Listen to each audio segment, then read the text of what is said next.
నాగార్జున గతంలో నటించిన శివ సినిమా వస్తూ ఉంది కాబట్టి రేపు మాపు ఇప్పుడు ఆర్జీ గారు చిరంజీవి గారికి ఎందుకు సారీ చెప్పారు అంటే ఏం చెప్తారు?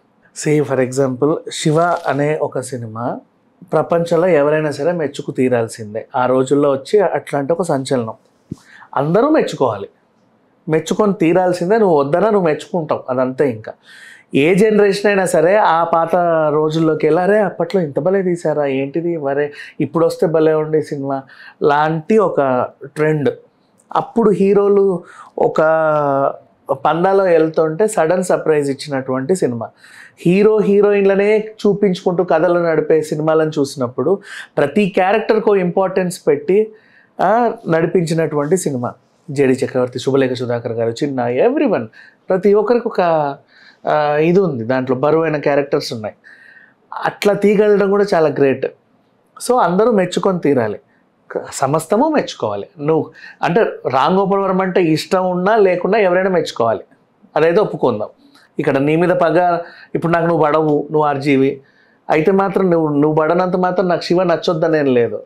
శివ అనేది అది అది అది వేరే ప్రపంచం అది.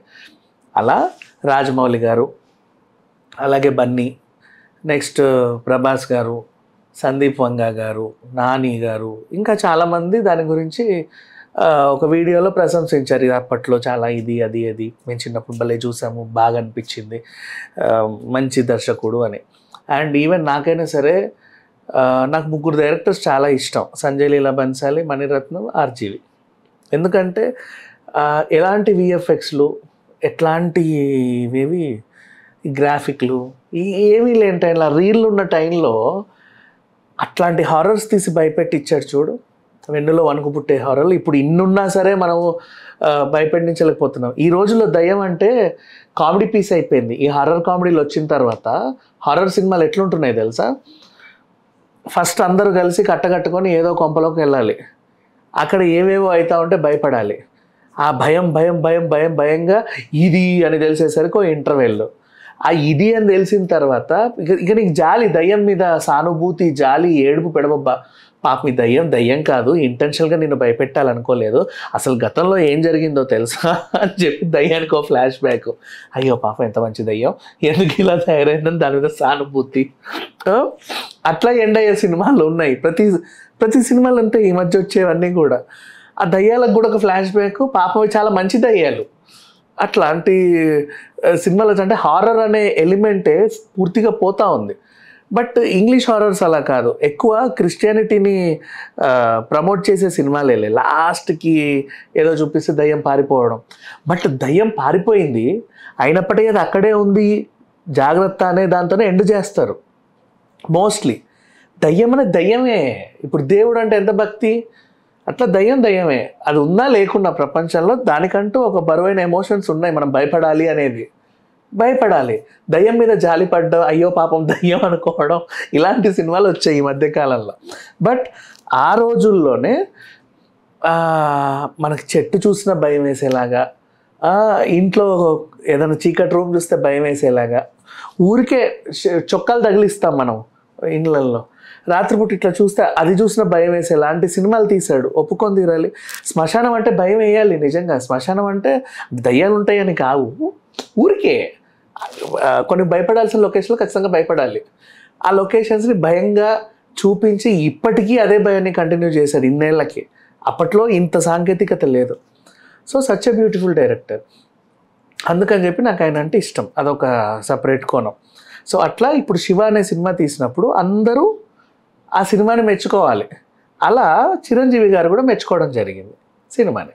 నౌ ఇంత గొప్ప డైరెక్టరు నెంబర్ 1, ఎవరికి థ్యాంక్స్ చెప్పడు, సారీ చెప్పడు, అసలు కేరు చేయడు. ఫస్ట్ ఆఫ్ ఆల్ మనం చాలా ఇంటర్వ్యూలో చూసావుగా, అందరికీ సుపరిచితుడు, ఎప్పుడు ఏదో వివాదాస్పదమైన ట్వీట్లు పెడతాడు, ఆయన ట్వీట్లు ఆయన సమర్థించుకుంటూ ఉంటాడు. అలాగే గతంలో చిరంజీవి గారి మీద ఒక ట్రెండ్ ఏవో పెట్టాడు ఆయనకు నచ్చక, అది ఆయన అభిప్రాయం, నచ్చింది నచ్చకపోయేది. అలా పెట్టినప్పుడు అసలు ఎవరికి లొంగడు, ఎవరికి సారీ చెప్పడు, ఎప్పుడు దిగిరాడు అనే ఒక మనిషి కరిగిపోయాడు ఒక వీడియోకి. ఆయన నేను గతంలో ఏదో అన్నాను కదా, మరి నా సినిమాకి ఆయన ఎంత ప్రశంసించాడు. యాక్చువల్గా ఇక్కడ ఆ సినిమాని ఎవరైనా ప్రశంసించాలి, శత్రువైనా పగోడైనా మనోడైనా ఎవరైనా సరే, ఆ సినిమా అలాంటిది. బట్ నా సినిమాని ఆయన ప్రశంసించాడు అంటే రియల్లీ గ్రేట్. సో గతంలో మిమ్మల్ని నేను తెలుసో తెలియకో ఎప్పుడైనా బాధ పెట్టుంటే ఐఎమ్ ఎక్స్ట్రీమ్లీ సారీ అని ఒక సారీ చెప్పుకొచ్చాడు. నాకు తెలిసి ఈ ప్రపంచంలో ఇప్పటివరకు చెప్పిన అతిపెద్ద క్షమాపణలో ఒక బరువైన అపాలజీ ఏదైనా ఉందంటే అది ఇదే. ఎందుకంటే అన్ని మెట్లు దిగొచ్చి అన్ని ఈగోలు పక్కన పెట్టి ఏమీ జరగలేదు అన్నట్టుగా ఎంతోమందితో మాటలు పడిపించుకొని చాలా చేసుకొని ఇండస్ట్రీలో కూడా చాలామందితో దూరం అయ్యి అయినప్పటికీ కూడా ఎన్నో అనుభవించి అసలు ఆ సారీ చెప్పడం చాలా గ్రేట్, చాలా గ్రేట్. ఇక్కడ ఈ సారీ చాలా విలువైంది, నీకు అర్థమైందా? అది ఎవరు చెప్పించుకున్నా వాళ్ళ అదృష్టం. ఆ సారీ నీకు చెప్పినా, నాకు చెప్పినా, అబ్దుల్ కలాం గారికి చెప్పినా, నరేంద్ర మోడీ గారికి చెప్పినా, సోనియా గాంధీ గారికి చెప్పినా, చనిపోయిన వాళ్ళకి చెప్పినా, బతుకున్న వాళ్ళకి చెప్పినా, రేపు పుట్టబోయే వాళ్ళకి చెప్పినా, దేవుళ్ళకి చెప్పినా, దయ్యానికి చెప్పినా, ఓకేనా? ఆ సారీ అనేది చాలా బరువైన సారీ. అది సచ్ ఏ గ్రేట్ సారీ. అది నేనైతే ఆ సారీకి చాలా వాల్యూ ఇస్తాను. వై బికాజ్ ఆ మనిషి చెప్పడం చాలా గ్రేట్. అది తీసుకున్న వాళ్ళది అది వాళ్ళ అదృష్టం అంతే. అట్లా ఆయన ట్రోల్ చేస్తున్నాడు, ఇన్నాళ్ళకు నీకు తెలిసి వచ్చిందా, అప్పుడు అట్లా అన్నావు, ఇట్లా అన్నావు, ఆ రోజు ఇట్లా అన్నావు, వాట్ ఈస్ దిస్, ఆ మాట ఏంటి, ఈ మాట ఏంటి, ఇవన్నీ పట్టించుకోవద్దు అనే వాళ్ళు ఎప్పుడూ ఉంటారు. బట్ ఆయన సారీ చెప్పడం అనేది it's a very big thing, great thing.